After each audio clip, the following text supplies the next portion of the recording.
아버님 다 드셨으면 이제 치우셔야죠. 저도 요즘은 장인어른 집도 편안해졌어요이 아니라 그냥 집주인처럼 느껴져서요. 숟가락이 내 손에서 미끄러져 바닥에 떨어졌다. 짤그랑. 그 소리가 거실 공기를 찢고 묵직한 침묵이 뒤따랐다. 설날 아침 햇살이 창문으로 비집고 들어와 바닥에 떨어진 숟가락 위에서 번쩍였다. 뜨거운 무언가가 가슴을 파고드는 느낌이었다. 내 심장도 그 숟가락처럼 바닥으로 떨어진 듯했다. 사위는 여전히 입가에 미소를 걸친 채였다. 하지만 그 웃음 뒤에는 비웃음이 서려 있었다. 얼굴은 소주 몇 잔에 벌써 상기되어 있었고 내 눈을 똑바로 쳐다보며 한 말이었다. 여러 해를 봐왔지만 오늘은 달랐다. 그 목소리에 담긴 조롱이 너무도 분명했다. 마루바닥에 앉아있던 6살 손주 민우가 내 쪽을 힐끗 바라봤다. 아이의 맑은 눈동자에 생소한 감정 당혹감인지 걱정인지 어렸다. 내 딸은 어색한 웃음을 지으며 불편한 공기를 가로질렀다. 아빠, 또 예민하게 받아들이시는 거예요. 요즘은 다들 그렇게 말해요. 내 이름은 정만서. 인천 남동구 오래된 단독주택에서 혼자 사는 76의 노인이다. 퇴직 교장이었고 35 넘은 딸 하나를 두었다. 그리고 지금 매년 명절이면 가슴이 찢어지는 장면을 한 편씩 보고 있다. 새벽 5시부터 일어나 식사상을 준비했다. 무릎은 퉁퉁 부었고 팔에 힘이 빠져 접시를 깨뜨리기도 했다. 손가락 마디마디가 아팠지만 그래도 손주를 볼 수 있다는 기쁨에 묵묵히 움직였다. 그런데 내 사위는 상위의 음식은 쓸어 담듯 정신없이 먹으면서도 설거지는 거들떠보지도 않았다. TV에서는 설날 특집 프로그램이 요란하게 흘러나왔다. 아내가 떠난 후 걱정이 된 작은 처남네가 명절에 잠깐 들린 자리였다. 어린 조카까지 셋이 와 있었지만 누구 하나 사위의 말을 이상하다고 지적하지 않았다. 처남은 눈치를 살피며 내 표정을 훔쳐보았지만 아무 말도 하지 못했다. 오히려 딸이 나서서 사위의 어깨를 토닥이며 말했다. 여보, 내가 치울게. 아빠가 또 신경 쓰신다. 사위는 턱을 치켜들며 처남을 향해 의미심장한 미소를 지었다. 마치 장인어른이 이런 사람이라오라고 말하는 듯한 눈빛이었다. 아이고, 또 어른 체면 차리게 하네. 그 말이 비수처럼 내 가슴을 파고들었다. 숨을 쉬기가 힘들었다. 체면이라니. 체면이 문제가 아니었다. 나는 이 자리에서 장인어른이 아닌 식모가 되어 있었다.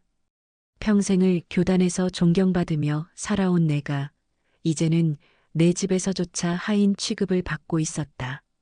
딸을 위해, 손주를 위해, 가족을 위해 베푼 것이 체면이라는 한마디로 무너지는 순간이었다.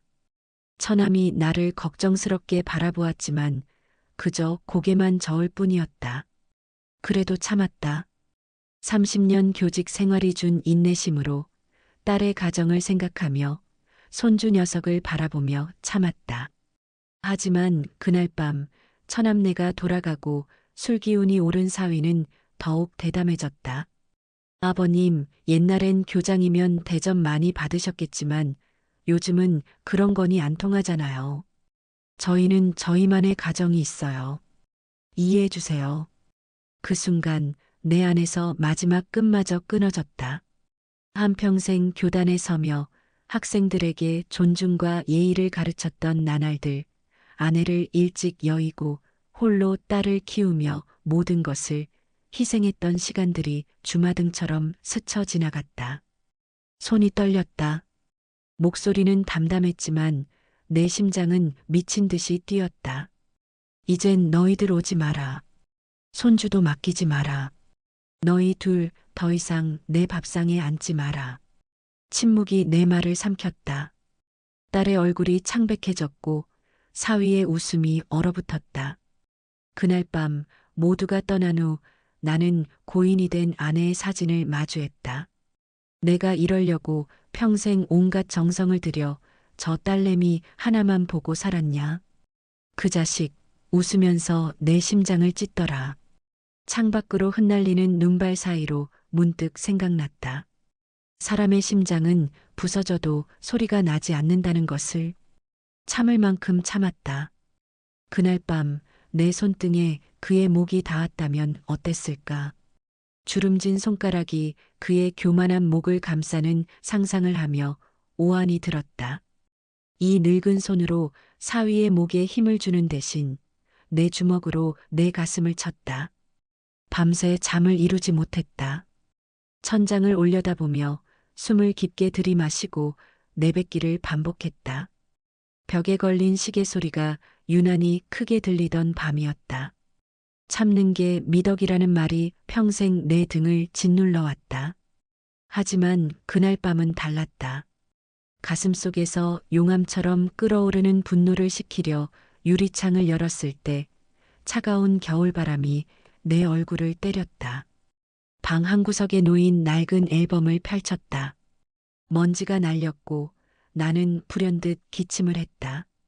세월이 켜켜이 쌓인 앨범 속에서 딸아이의 어린 시절이 나를 반겼다.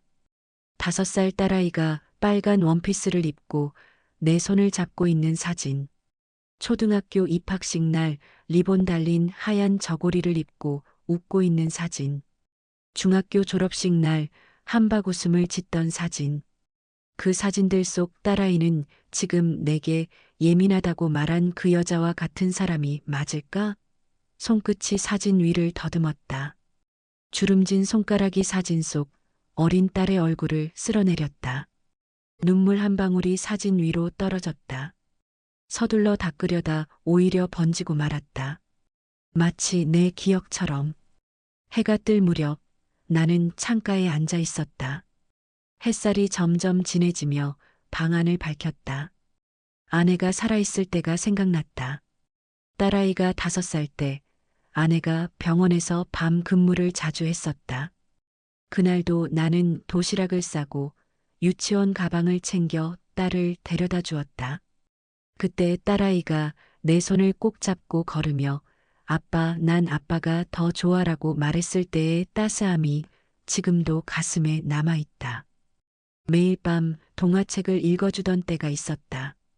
아기 사슴 이야기를 읽다가 사슴이 엄마를 잃는 장면에서 딸아이가 울먹이자 나도 목이 메었다. 아내가 세상을 떠난 후 딸아이는 매일 그 책을 읽어달라고 했었다.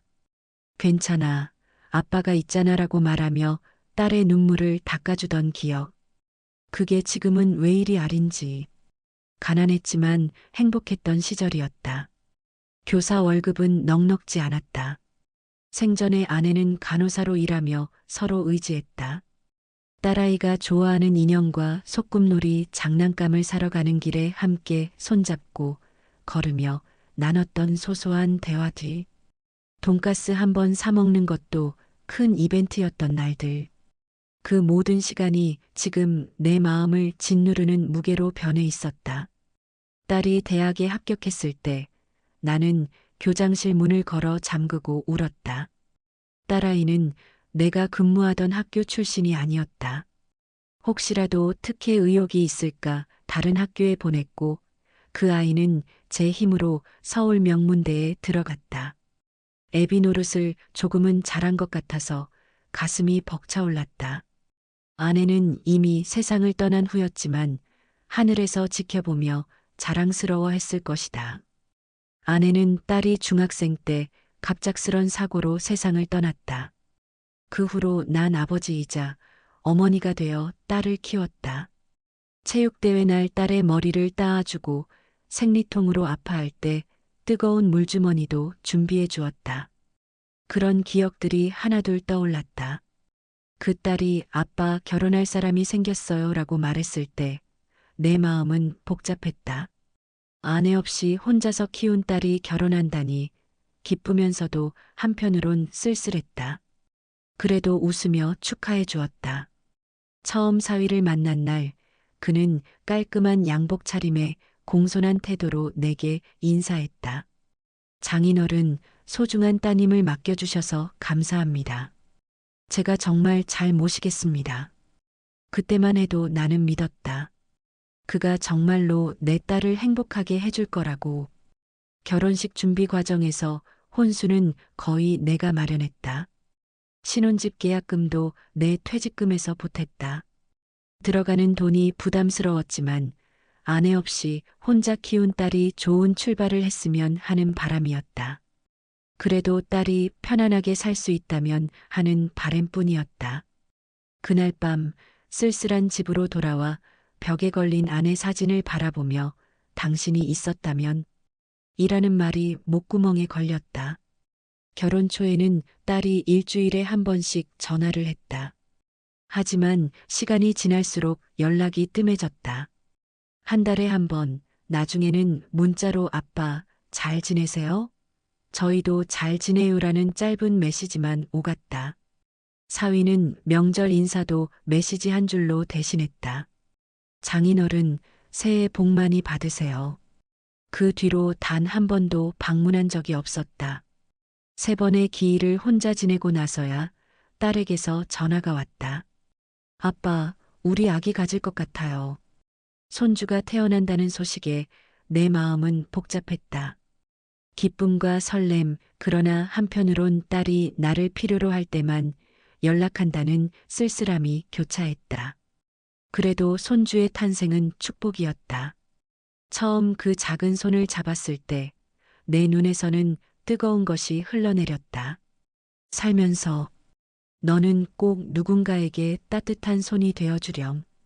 그런데 손주가 태어난 후부터 딸과 사위의 부탁이 점점 늘어났다. 처음에는 아버님, 하루만 봐주실 수 있으세요? 라며 조심스럽게 물었다. 그때는 고맙다, 미안하다는 말도 함께였다. 그러나 점점 그 말은 사라지고 부탁은 당연한 의무가 되어갔다. 장인어른, 내일 공휴일이라 어린이집에 안 가요. 민우 좀 맡아주시면 안 될까요? 그때 해주신 장조림, 혹시 또 있으세요? 정말 맛있었는데. 마음이 점점 무거워졌다. 그날도 아침 일찍 손주를 데려다 놓고는 저녁이 되어도 연락 한 통 없었다. 밤 8시가 넘어서야 문자 한 통이 왔다. 장인어른, 집 앞이에요. 민우 내려보내주세요. 오늘 너무 피곤해서 올라가기 힘들어요. 허리가 아팠지만 손주를 안고 비탈길을 내려갔다. 추운 바람이 뺨을 때렸다. 그때 손주가 내 목을 감싸 안으며 물었다. 할아버지, 나 여기서 자면 안 돼? 목이 메어 대답을 못했다. 그 순간 내 안에서 무언가가 무너졌다. 참는 것도 한계가 있다는 사실을 깨달았다. 그날 밤 아내의 영정사진 앞에 무릎을 꿇고 중얼거렸다. 여보, 이젠 안 되겠어. 나도 나를 좀 지키며 살아야겠어. 설 다음 날 아침 창문을 두드리는 눈발소리에 잠에서 깼다. 벽시계가 9시를 가리키고 있었다. 거실 창문으로 보이는 하얀 세상은 마치 내 마음처럼 쓸쓸했다. 커튼 사이로 새어 들어오는 희미한 빛이 방 안의 먼지를 비추었다. 깊은 한숨이 절로 나왔다. 명절인데 적막하기만 한 집안. 딸과 사위, 손주가 오기로 한 건 오후였다. 그나마 이틀 동안 쉬는 날이라 손주 녀석 얼굴이라도 보려고 기다려졌다. 믹스 커피 한 잔을 막 들이켰을 때 휴대폰이 울렸다. 딸이었다. 평소보다 다급한 목소리였다. 아빠, 민우가 열이 있어서요. 오늘 좀 봐주시면 안 될까요? 급한 일 보고 바로 데리러 갈게요. 마음이 쿵 내려앉았다. 설날이면 당연히 모여서 함께하는 거 아닌가. 그런데 이제는 아픈 아이 봐달라고 맡기는 곳이 되어버렸나? 속에서 무언가 울컥했지만 말없이 고개를 끄덕였다. 손주가 아프다는데 어찌 거절할 수 있을까? 그래, 데려와라. 아픈 애를 어디 데리고 다니냐? 나도 모르게 목소리에 힘이 들어갔다. 딸은 잠시 머뭇거리다 말했다. 아빠, 죄송해요. 사실 민우가 밤새 열이 안 떨어져서. 사위는 중요한 약속이 있다면서 딸내미랑 중요한 약속이 있어서 잠깐 같이 다녀와야 한다고. 아빠가 잠깐만 봐주실 수 있을까요? 가슴 한쪽이 무거워졌다. 무언가 이상했다. 설날의 중요한 약속? 그것도 부부가 함께? 아픈 아이를 두고 이제 나이 70 넘은 노인에게 고열에 시달리는 아이를 맡긴다는 것이 이해되지 않았다. 입술을 깨물었다. 괜찮다. 가져오너라. 1시간 뒤 현관벨이 울렸다. 신발장 위에는 사위가 들고 온 과일 선물 세트가 놓였다. 오래 묵은 듯한 꽃사과들과 황금향 몇 개가 담긴 싸구려 세트였다. 딸은 창백한 얼굴에 민우를 안고 들어왔고 사위는 무거운 가방을 내려놓았다. 장인어른, 저희가 정말 급한 일이라서 민우 잠깐 맡기는 거예요? 사위의 목소리에는 미안함보다 조급함이 묻어났다. 민우는 38도가 넘는 열에 얼굴이 빨갛게 달아올라 있었다. 그런데 그 모습이 심상치 않았다. 아이 상태가 이런데 부모가 무슨 일이 그리 급한지 참 이해가 안 갔다. 어제부터 약간 열이 있긴 한데 괜찮아요. 병원도 다녀왔고 약도 먹였어요. 딸의 말투가 흔들렸다. 아이의 이마를 만져보니 불덩이였다. 이 정도면 약간이 아니었다. 무언가 숨기는 듯한 눈빛에 가슴이 철렁 내려앉았다. 오늘 중요한 만남이 있어서 민우 데리고 나가긴 좀 그렇거든요. 내 눈을 피하는 딸의 눈길. 사위는 자꾸 시계를 힐끔거렸다. 두 사람 다 어딘가 가야 할 것처럼 서두르는 모습이었다. 딸의 손가락이 떨렸고 숨소리가 거칠었다. 내 심장이 빠르게 뛰었다.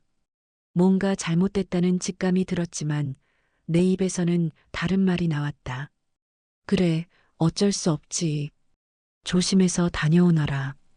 민우를 품에 안자 뜨거운 온기가 전해졌다. 아이의 이마에서는 땀방울이 맺혔다. 눈동자는 초점을 잃은 듯 흐릿했고 볼은 홍조를 띠고 있었다. 30년 교사 생활 중에 이렇게 아픈 아이는 바로 보건실로 보냈었다. 그런데 초등학생도 아니고 이런 어린아이를 이 상태로 두고 나간다는 것이 더 이해되지 않았다. 문이 닫히고 창밖으로 두 사람이 서둘러 걸어가는 모습이 보였다. 겨우 차에 타더니 길 끝에서 좌회전에 모처럼 웃으며 떠나는 모습이 눈에 들어왔다. 눈발 사이로 사라지는 뒷모습이 왠지 모를 불안감을 안겼다.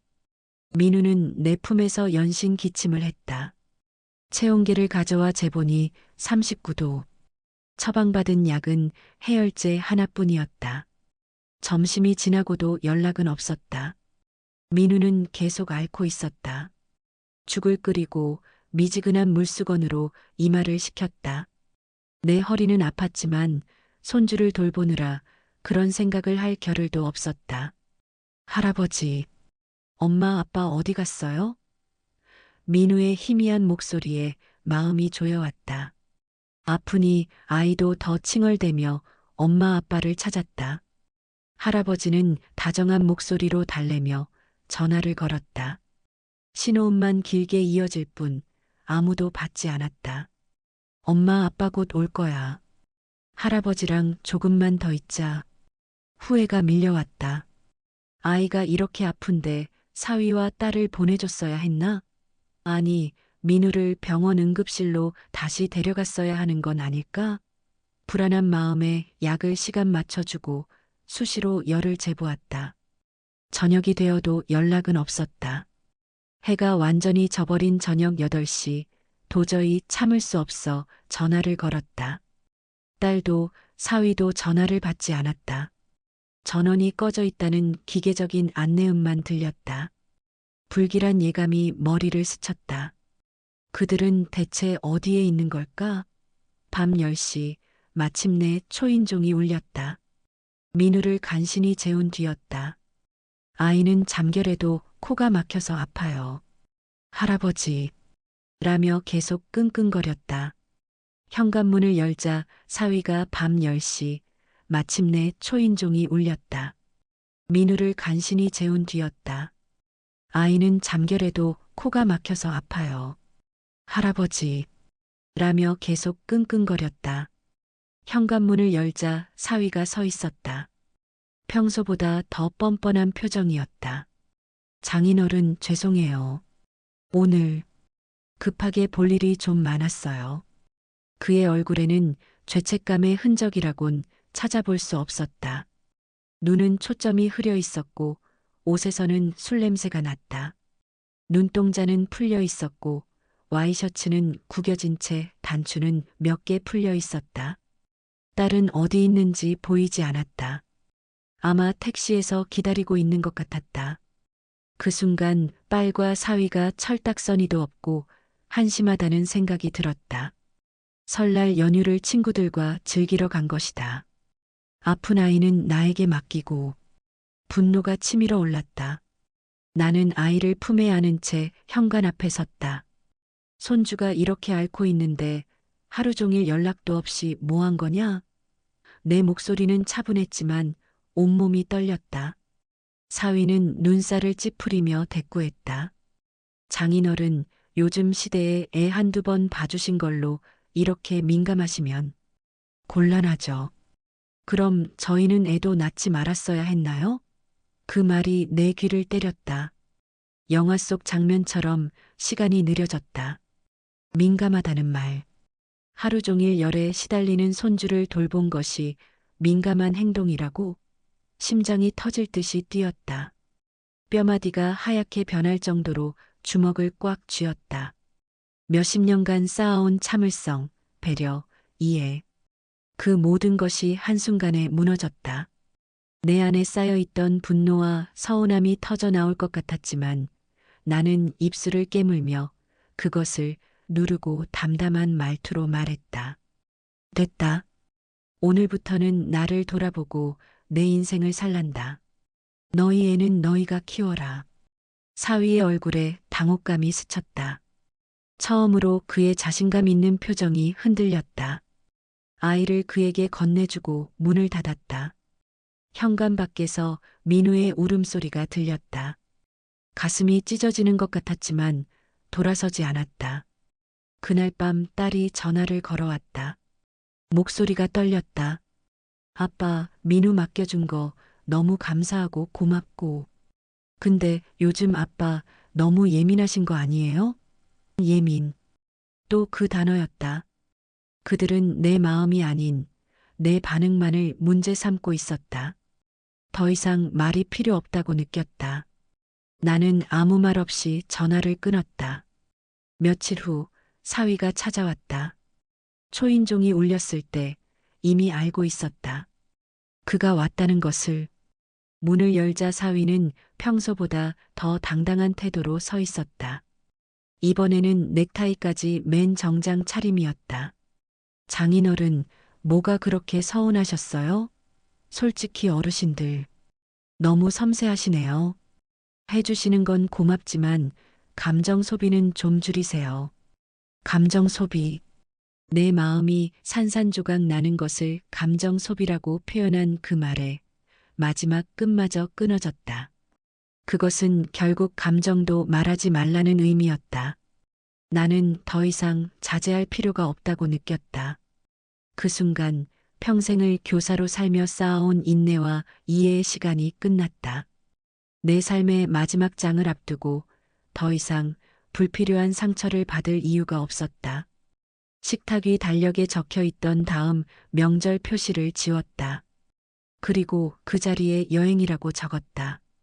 여보, 이제 정말 안 되겠다. 더는 내 마음 밟히는 꼴 못 보겠어. 아내의 영정 앞에서 말하는 내 목소리는 오랜만에 단단했다. 결심은 확고했다. 이제부터는 정말 나를 위한 인생을 살 것이다. 그 일이 있은 후 한 달쯤 지났을까? 화창한 수요일 오후 창가에 앉아 신문을 읽고 있었다. 봄바람이 커튼을 살랑이며 어깨를 간지럽혔다. 아내가 심어두었던 제라늄이 창가에서 빨간 꽃을 피웠다. 문득 그 꽃을 바라보다 한숨이 나왔다. 혼자 살아가는 일이 때론 쓸쓸했다. 갑자기 초인종이 울렸다. 현관문 모니터로 보이는 딸과 사위의 모습. 그리고 그들 사이에 선 민우. 심장이 빠르게 뛰었다. 마음 한쪽에선 손주가 보고 싶다고 아우성쳤다. 그러나 다른 한쪽은 단호했다.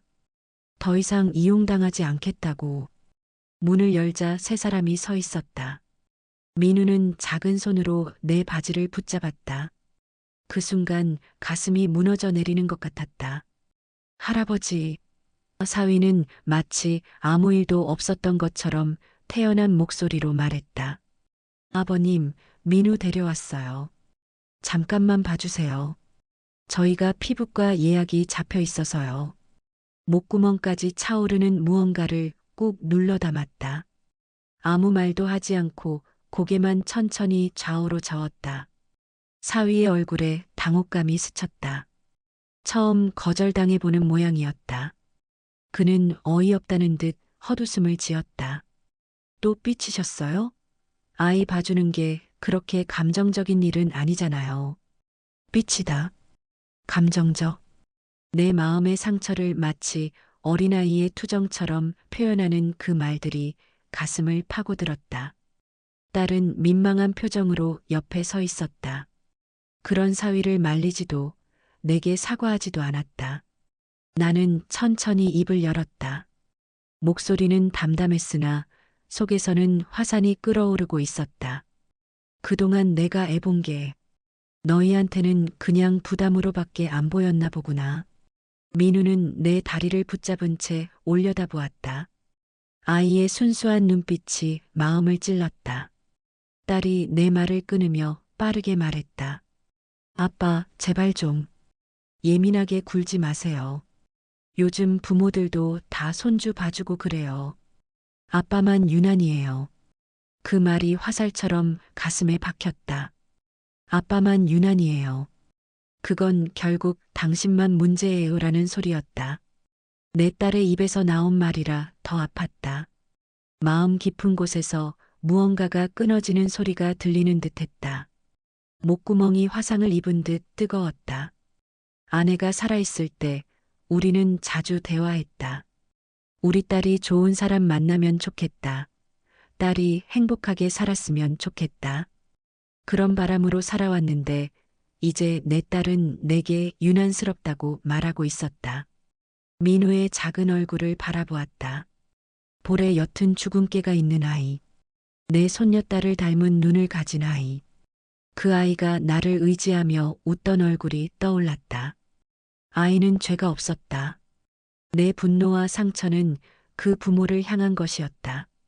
무릎을 굽혀 민우의 눈높이에 맞추었다. 떨리는 손으로 아이의 머리를 쓰다듬었다. 민우야, 오늘은 할아버지가 못 봐줘. 다음에 보자. 꼭 다음에 보자. 아이의 손을 조심스레 놓아주었다. 민우의 눈에 실망감이 어렸다. 그 눈빛이 내 심장을 갈기갈기 찢어놓았다. 딸은 짜증 섞인 말투로 외쳤다. 이렇게까지 하실 거예요? 그 목소리에는 내가 한 번도 들어본 적 없는 냉랭함이 담겨 있었다. 어린 시절 아픈 토끼를 보고 울던 그 딸이 맞는지 의심스러웠다. 사위는 그 옆에서 손을 주머니에 넣고 한쪽 입꼬리를 올리며 의미심장하게 웃었다. 그래도 장인어른이 집까지 해주신 건 저희 인생에서 큰 기회였어요. 그 덕에 시작이 남달랐죠. 그 말에 귓가에서 윙 소리가 났다. 잠시 청각이 마비된 듯했다. 숨이 멎는 듯한 충격이 몰려왔다. 집까지 해줬다고? 현실은 달랐다. 나는 딸 명의로 전세금을 조금 보태준 것뿐이었다. 그것도 아내의 유산 일부를 털어서였다. 아내가 나에게 우리 딸 결혼할 때 써라며 남긴 돈이었다. 그 돈으로 전세 계약금의 절반을 보태주었을 뿐 집을 사준 것은 아니었다. 얘는 직장도 막 들어갔고 신혼 초엔 시작이 중요하지 않겠나 싶어서. 당시 내 마음은 순수했다. 아내가 없는 상황에서 딸의 새 출발을 돕고 싶었다. 하지만 그 마음이 집을 사줬다는 과장된 이야기로 변질될 줄은 몰랐다. 그들이 그것을 자랑거리로, 심지어 비웃음거리로 만들고 있었다는 사실이 믿기지 않았다. 다들 부러워하더라고요. 집 해주는 장인 만나면 인생 대박이라던데, 뭐 그래서 저인 시작부터 편했죠. 그 말에 심장이 바닥으로 내려앉는 느낌이었다. 마치 다리 아래로 찬물이 쏟아지는 것 같았다. 온몸이 차갑게 굳어갔다. 그 순간 모든 것이 명확해졌다. 그들의 관계에서 나는 단지 편의시설이었다. 돈주머니, 아이 돌보미, 반찬 제공자. 거기에 감정까지 요구하는 것은 과한 일이었을까? 그들이 원하는 것은 내 존재가 아닌 내가 제공할 수 있는 것들이었다. 30년 교직 생활 동안 단 한 번도 학생 앞에서 분노를 드러낸 적 없던 나였다. 그러나 지금 이 순간 감정의 화산이 분화하려 했다. 손이 떨렸다. 이를 악물었다. 그러나 목소리는 놀랍도록 차분했다. 앞으로 명절에도 오지 마라. 내 생일에도 어버이날에도 아무 날에도 내 집 문턱 넘지 마라. 너희들 꼴도 보기 싫다. 민우가 울기 시작했다. 사위의 얼굴이 굳어졌다. 딸은 당황한 얼굴로 내 표정을 살폈다. 내 눈에서는 더 이상 분노도 슬픔도 보이지 않았을 것이다. 그저 텅 빈 호수처럼 맑고 담담했을 뿐. 그들이 떠난 후 현관문을 닫고 의자에 앉았다.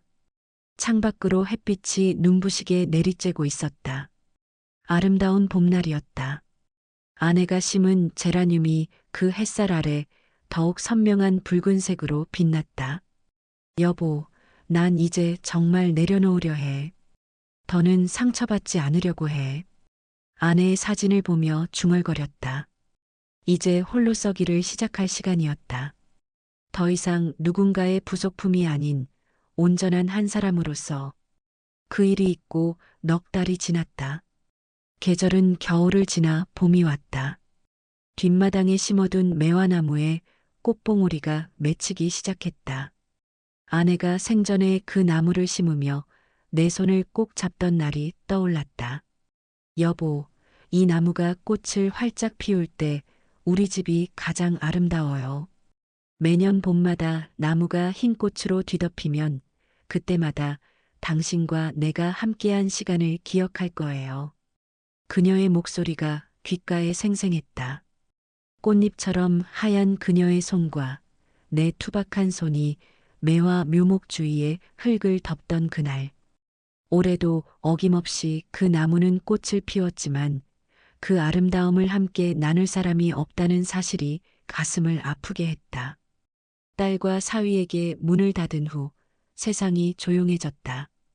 평일 오후에 갑자기 온 손주를 돌볼 일도 명절 음식을 준비하느라 허리가 끊어질 듯한 고통을 참을 일도 없었다. 처음엔 이 고요함이 상쾌하게 느껴졌다. 그러나 시간이 지날수록 고요함은 정적으로, 정적은 외로움으로 변해갔다. 날씨가 따뜻해지던 어느 오후 텃밭에서 손끝에 흙을 묻히며 채소를 가꾸고 있었다. 마당에 늘어진 빨래가 봄바람에 나풀거렸다. 매화나무 아래 앉아 차를 마시려던 찰나 대문 밖에서 누군가 서성이는 소리가 들렸다. 다가오는 발소리, 머뭇거리는 숨소리, 그리고 조심스럽게 눌리는 초인종. 마음이 쿵하고 내려앉았다. 직감적으로 알았다. 딸이 왔다는 것을. 민우도 함께 왔을까? 그 생각에 가슴이 조여왔다. 3번의 초인종이 더 울린 후에야 천천히 일어나 현관문으로 향했다. 문을 열자 딸과 사위가 서 있었다. 딸의 눈은 이미 붉게 부어 있었고 사위는 예전의 당당함은 온데간데 없이 어깨가 축 처진 채 고개도 들지 못했다. 민우는 보이지 않았다. 침묵이 흘렀다. 아무도 먼저 말을 꺼내지 못했다. 새들의 지적임만이 그 정적을 채웠다. 마침내 사위가 입을 열었다. 아버님, 정말 죄송합니다. 그의 목소리는 떨렸다.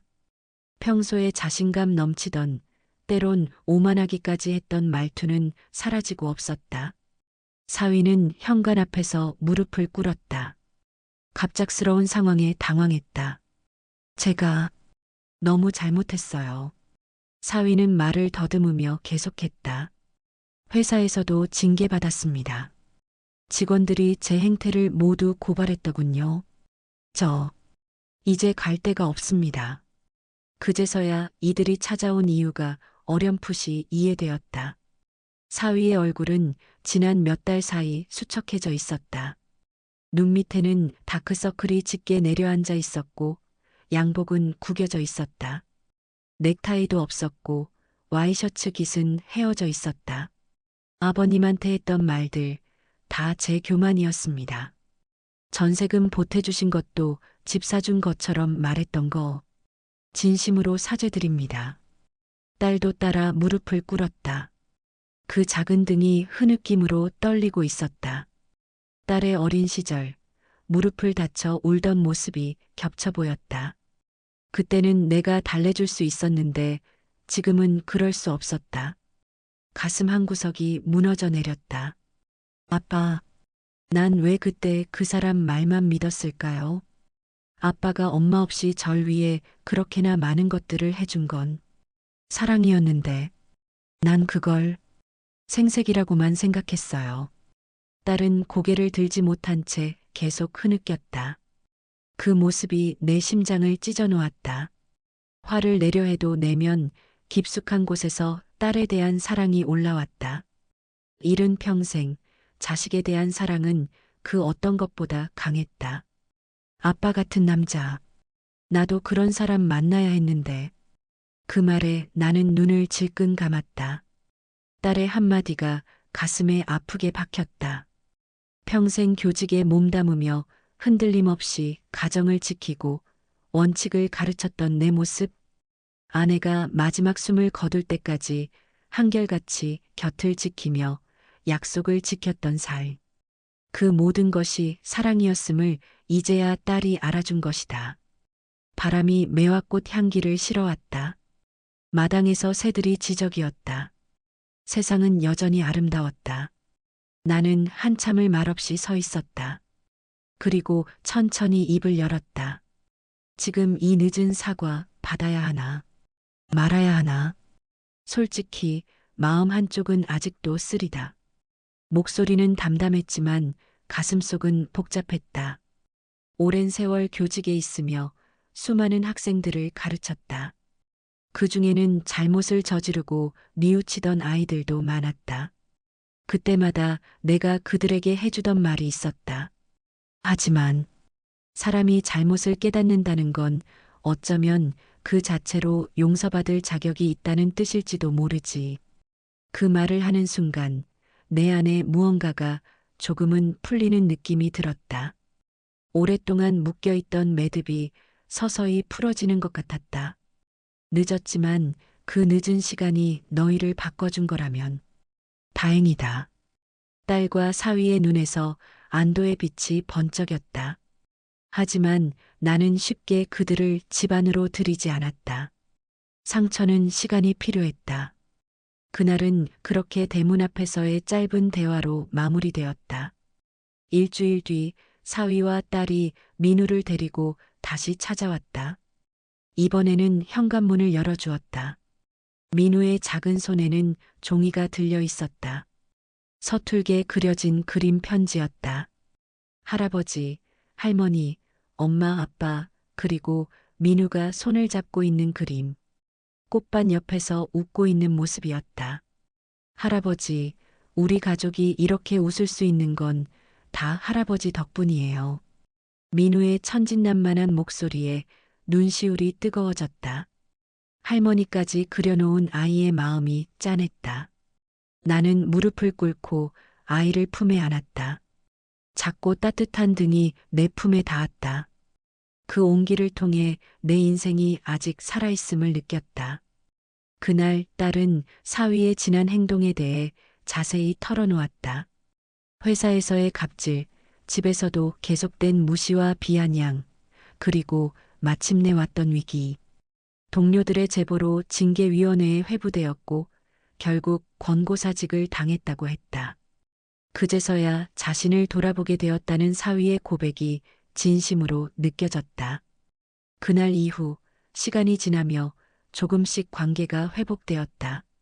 주말마다 찾아오던 딸 가족은 한 달에 2번 정도로 줄었다. 하지만 그 방문은 더 의미가 있었다. 이제는 그들이 도움을 청하러 오는 것이 아니라 함께 시간을 보내러 오는 것이었다. 민우는 일주일에 1번 학원이 끝나면 내 집에 들러 저녁까지 시간을 보냈다. 내가 좋아하는 귤을 먹으며 숙제하는 모습을 바라본 민우는 일주일에 1번 학원이 끝나면 내 집에 들러 저녁까지 시간을 보냈다. 내가 좋아하는 귤을 먹으며 숙제하는 모습을 바라보는 것이 요즘 내 가장 큰 행복이었다. 예전처럼 부탁받아서 억지로 보는 게 아니라 진심으로 손주와 함께하는 시간이 소중했다. 딸은 퇴근 후 아이를 데리러 오면서 손수 만든 반찬을 들고 왔다. 아빠, 이번에 처음 만든 김치찌개예요. 맛있는지 한번 봐주세요. 하며 내밀던 그 눈빛에 어린 시절 그림 그리고 칭찬받던 딸아이의 모습이 겹쳐 보였다. 사위는 가장 많이 변했다. 요즘은 구직 중이라 시간이 많아 가끔 혼자 찾아와 집안일을 돕곤 했다. 처음에는 어색했지만 지금은 묵묵히 마당에 잡초를 뽑거나 방충망을 고치는 모습이 익숙해졌다. 명절날에는 제일 먼저 도착해 거실 형광등을 교체하거나 욕실 수도꼭지를 고쳐주었다. 그 중에서도 가장 놀라운 변화는 설거지였다. 식사 후 사위가 자발적으로 앞치마를 두르고 설거지를 시작하던 날, 처남도 깜짝 놀라 자리에서 일어났다. 이게 웬일이냐 하며 처남이 눈짓하자 그저 웃음으로 답했다. 완벽하지 않아도 그 작은 변화들이 내 노년을 따뜻하게 만들었다. 물론 시간이 모든 것을 치유하지는 못했다.